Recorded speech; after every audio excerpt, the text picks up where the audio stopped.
কে বলছেন? হ্যালো ভাই, বাসি ব্যাপারী কাপড় সবুজ। হ্যাঁ ভাই, আমি বাঁশের ব্যাপারে কাবা সবুজ। ভাই, আপনার কাছে কি বাস আছে? হ্যাঁ ভাই, আপনি বাঁশ কয়টা নিবেন? বাঁশ আমার কাছে মেলা আছে।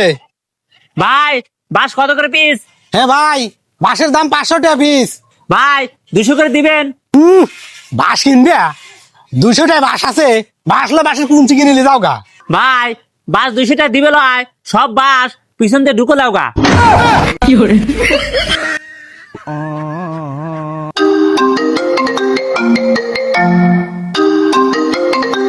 কে রে? হালা হে নাম্বার দিতে আবার ফোন দিছি রে। হ্যালো। হ্যালো ভাই, আপনি সেই বাসের ব্যাপারে কাপড় সবুজ লয়? হ্যাঁ ভাই, আমি এই বাঁশের ব্যাপারে কাবা সবুজ। আপনার কাছে কি বাস আছে? হালা হেদিন আমাক মোট বাঁশ পাথার ভিতরে দিছে, আজকে কব যে বাঁশ নাই। না ভাই, আমার কাছে কোনো বাঁশ টাস নাই। হি আল্লাহ, এই যে পাশার ভিতরে বাস লিছেন, এখন বের করেন নাই? বের করেন, বের করেন, বের করেন।